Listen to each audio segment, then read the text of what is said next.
ایک بندہ آتا ہے جی کیا کرے سمجھ نہیں آئی، قرض بہت ہو گیا۔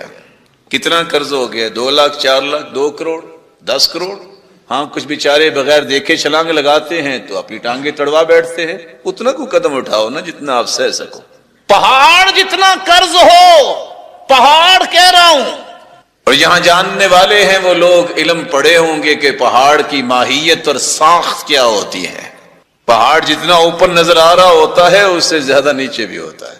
صحابی آئے اللہ کے رسول صلی اللہ علیہ وسلم کے پاس، آپ نے فرمایا الا اعلمک کلمات، میں تمہیں کچھ کلمات سکھا دیتا ہوں، یہ تم پڑھ لینا۔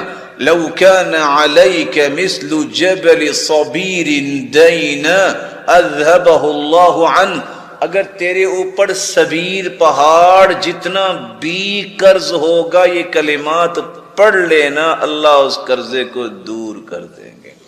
اللہم اکفنی بحلالک عن حرامک واغننی بفضلک عمن سواک۔ اس کا فائدہ آخرت میں تو ہوگا، سنت پہ عمل ہوگا، دنیا میں قرض ختم۔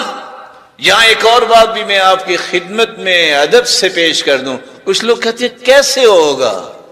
اللہ کا امتحان نہیں لیتے، نعوذ باللہ، اللہ تعالیٰ کو چیک نہیں کیا کرتے کہ اچھا کرتے ہیں کہ نہیں، یقین شرط ہے۔ وہ میمون بن مہران کے ماموں نے جب یہ عمل تھا کہ جب بھی ہو جاتے تو لوگوں کو مال تقسیم کرتے، کہتے ماموں جان آپ کا گزارا کیسے ہوتا؟ آپ بانٹتے ہی رہتے۔ کہتے بیٹا جتنا میں دیتا ہوں نا اس سے زیادہ اللہ مجھے دے دیتا ہے۔ کہتے اچھا، وہ جتنے درم و دینار تھے اس نے بانٹ دیے، 1 دن 2 دن 3 دن۔ کہتے ماموں جان مجھے تو نہیں ملا۔ کہتے بیٹا اللہ کو آزماتے نہیں، یقین کرتے مل جائے گا۔ جب آپ کا یقین ہو تو پھر سمجھ لیجئے بغیر کسی ڈیوائس کے، بغیر کسی ڈیجیٹل ڈبے کے، بغیر کسی چپ اور ریموٹ کنٹرول کے، لکڑی کے ایک چھوٹے سے ڈبے میں بند کر کے موسیٰ کی ماں نے اپنے بیٹے کو سمندر کے سپرد کر دیا۔ سمندر میں چلتا بھی گیا، واپس بھی آیا، اور آخر قرآن کے الفاظ ہیں غم نہ کرنا وہ آئے گا تیرے پاس ہی۔ پھر بھی دودھ آ کے موسیٰ نے پیا تو کس کا پیا ہے؟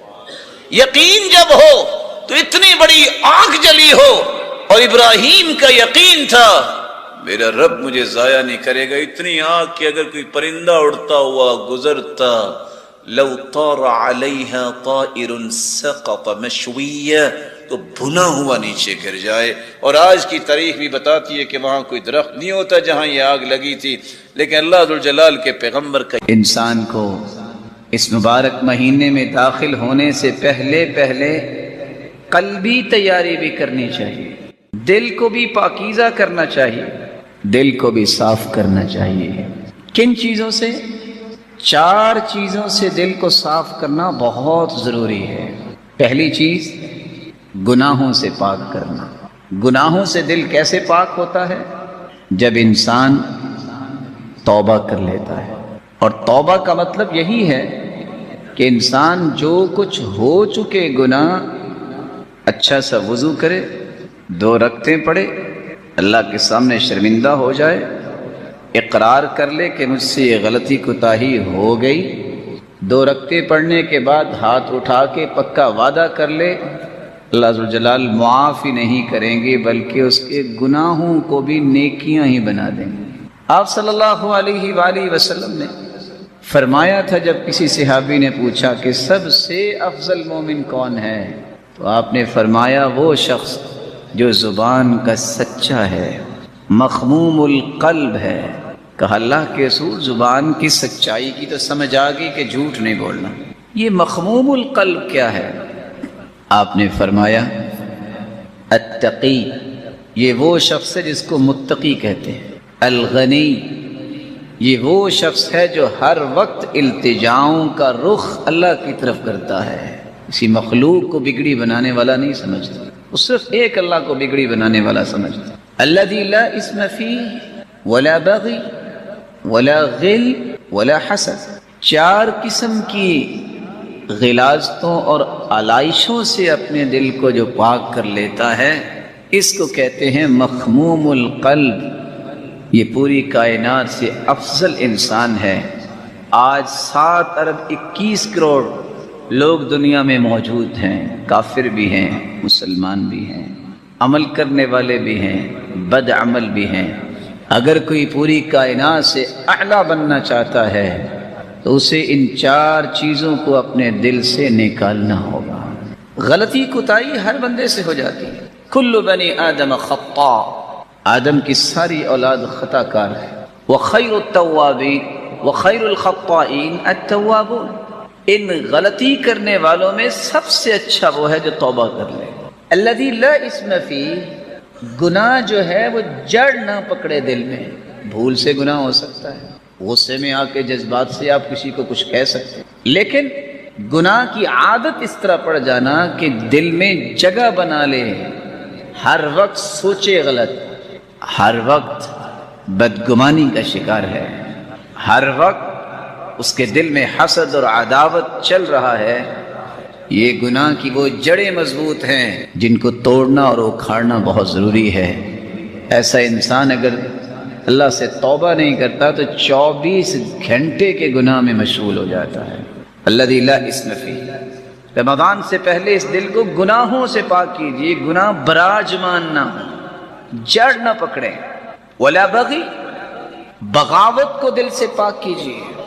بغاوت کی 2 قسمیں ہیں، ایک اللہ کی بغاوت ہے کہ اللہ عز و جلال نے جن باتوں سے منع کر دیا ہے ان پہ جرت نہ کرے، ڈھٹائی نہ کرے۔ کتنی خوش نصیبی ہے کہ آج ہم ایمان کی حالت میں ہیں اور رمضان قریب ہے۔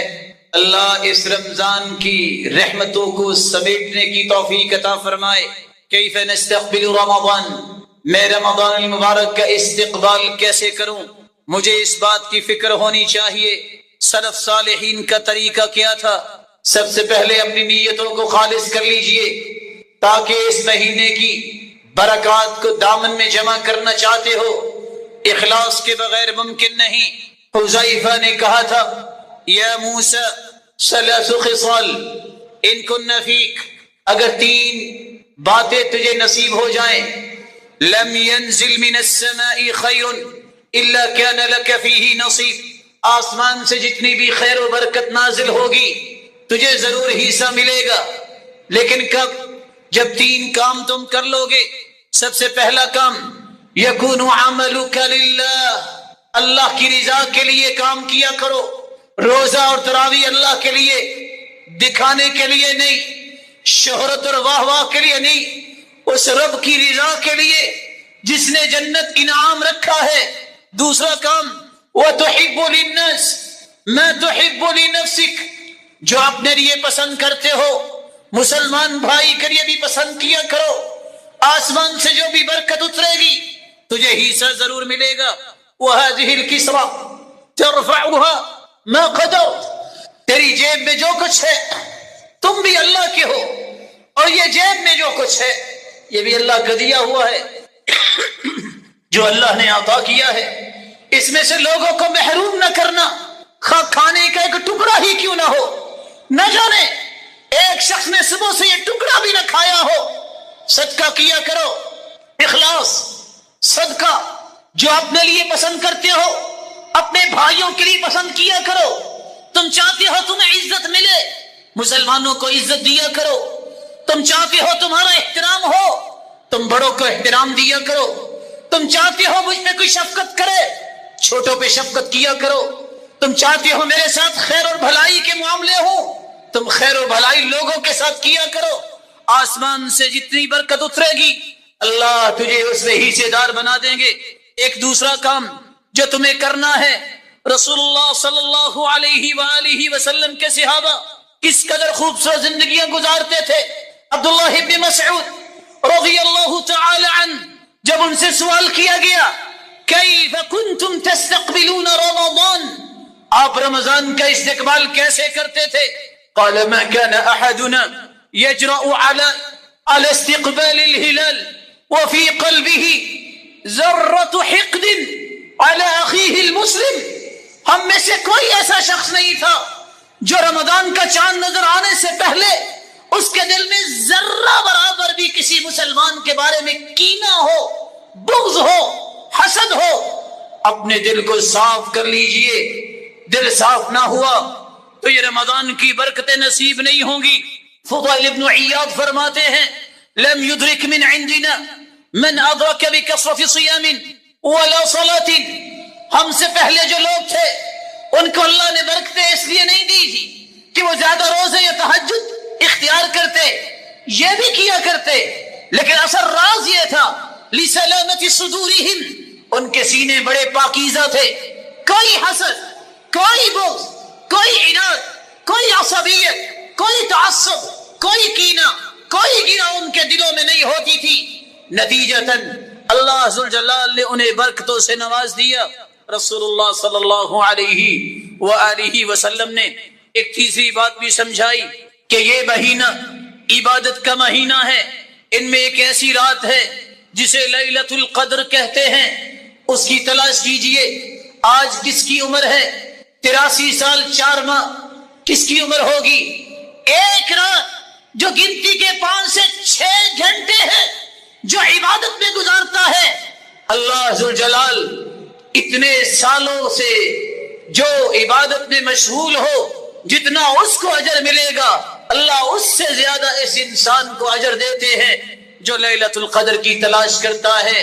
اور چوتھی بات، یہ دعاؤں کا موسم آ رہا ہے، صبح دعائیں، ظہر عصر کو دعائیں، شام کو دعائیں، مت سمجھیے کہ افطاری کے وقت ہی دعا قبول ہوتی ہے، بلکہ حدیث کے الفاظ ہیں ثلاث دعوات یستجاب لہن لا شک فیہن، 3 ایسے خوش نصیب ہیں جو دعائیں کرتے ہیں اللہ ان کی دعاؤں کو رد نہیں کرتے۔ دعوت الصائم، روزے دار کی دعا، تم سحری جب کرتے ہو، اذان شروع ہو جاتی ہے، روزہ شروع ہو گیا، اس وقت سے لے کر جب تک افطار نہیں کر لیتے، جو بھی دعا کرو گے تمہارا رب تمہیں محروم نہیں کرے گا۔ الدعاء، اپنے لیے دعا کیجئے، اپنی اولاد کی نیکی کی دعا کیجئے، والدین کے لیے، بہن بھائیوں کے لیے، رشتہ داروں کے لیے، اپنے تعلق والوں کے لیے، اپنے شہر اور قصبے کے لوگوں کے لیے کہ اللہ ذوالجلال سب کو خوبصورت ایمان دے، نیکی کرنے کی توفیق دے اور جنت الفردوس کا حقدار بنائے۔ رسول اللہ صلی اللہ علیہ وسلم نے ایک 5ویں کام کی بھی تلقین بھی کی، کر کے بھی دکھایا، صدقہ کرنا، جس کی ابھی آپ بات سن رہے تھے، کثرت سے صدقہ کرنا، اس کی پلاننگ کر لیجئے۔ سلف مال جمع کرتے اس نیت سے کہ رمضان میں خرچ کریں گے، اور اللہ کے رسول صلی اللہ علیہ وسلم کا طریقہ یہ تھا کہ ریح المرسلہ، اتنی سخاوت کرتے جس طرح تیز ہوائیں ہر گھر تک پہنچتی ہے، اللہ ذوالجلال کے پیغمبر کی سخاوت بھی ہر گھر تک پہنچتی تھی۔ کوشش کیجئے رمضان سے پہلے ان گھروں کی تلاش کیجئے جن کے پاس سحری افطاری کا سامان بھی نہیں، پہنچائیے۔ یہ سب یہاں رہ جائے گا، وہی کام آئے گا جو تم اللہ کی رضا کے لیے خرچ کرو گے۔ یاد رکھنا، کفن کو کوئی جیب نہیں لگاتا۔ تم 2 ارب کے مالک ہو تو 2 باتیں یاد رکھنا، یہ 2 ارب تم چھوڑ کے چلے جاؤ گے، ایک بھی ساتھ نہیں لے کے جاؤ گے، لیکن دوسری بات بھی یاد رکھنا، یہ کھائیں گے پچھلے ہی، حساب تم سے لیا جائے گا، اس لیے حرام نہ کماؤ، حرام سے بچو، اور جو اللہ نے حلال دے دیا ہے اس کے ذخیرے نہ کرتے رہو۔ انفق ما فی الجیب یأتیک ما فی الغیب، جو تمہاری جیب میں ہے وہ اللہ کی رضا کے لیے تم خرچ کرو، اللہ ان خزانوں کے منہ تمہاری طرف کھول دیں گے جو غیب کے خزانے ہیں۔ انفق یا ابن آدم انفق علیک، اے آدم کے بیٹے تم میری رضا کے لیے خرچ کرو، میں تجھ پہ خرچ کروں گا۔ انسان جتنا بھی خرچ کر لے رب تعالیٰ کا مقابلہ تو نہیں کر سکتا۔ اور آخری بات، یہ زندگی کے ایام جو آنے والے ہیں، اللہ کے رسول کے فرمان کی روشنی میں اللہ کے رسول کا فرمان ہے ہر آنے والا دن پہلے سے برا ہوگا۔ اپنے آپ کو مضبوط کیجئے ایمان پر، قرآن پر، عبادت پر، خیر خواہی پر، عدل و انصاف پر۔ یہ وہ مواصفات ہیں جس کو نصیب ہو جائیں اللہ ذوالجلال اس کو اجر کتنا دیتے ہیں۔ صبر کرنا سیکھیے، برداشت کرنا سیکھیے، مت دیکھیے گرمی ہے، شاید زندگی کا یہ آخری رمضان ہو۔ بچوں کو بھی اس بات کی توجہ دلائیے کہ کس طرح صحابہ بچوں کو بھی روزہ رکھواتے اور فرماتے ہیں کہ کننا نصنع لهم اللعب من العهن، ہم روئی کے کھلونے بنا کے انہیں دیتے کہ ذرا توجہ میں رہیں اور شام تک یہ گزارا کر لے۔ بچوں کو بھی اس بات کی توجہ دلائیے، یہ اولاد امانت ہے، ان کا خیال کرو۔ رسول اکرم صلی اللہ علیہ وسلم نے فرمایا ان من ورائکم زمان صبر، ایک وقت آنے والا ہے جہاں تمہیں صبر کرنا پڑے گا، فتنے اتنے ہوں گے، تانے، مشکلات، مسائل، دکھ، بیماریاں، وبائیں، طرح طرح کی مشکلات، لیکن دین کو نہ چھوڑنا۔ موت آئے تو دین پر۔ اللہ کے پیارے پیغمبر کیا ملے گا؟ فرمایا للمتمسک بھی اجر 50 شہیدا، اگر تم ایسے معاشرے میں جہاں فتنے ہوں گے، جہاں مصائب ہوں گے، دین پہ ڈٹ جاؤ گے، میں نماز نہیں چھوڑوں گا، توحید پہ آنچ نہیں آنے دوں گا، میں اللہ کے رسول کی رسالت پہ آنچ نہیں آنے دوں گا، اگر ان ہیڈ اور ایتھکس کو مضبوطی سے تھام لو گے 50 شہیدوں کے برابر اجر دیے جاؤ گے۔ صحابی سوال کرتے ہیں یا رسول اللہ صلی اللہ علیہ وسلم منا او منہم، ہم میں سے 50 یا اس دور کے 50 لوگ؟ آپ نے فرمایا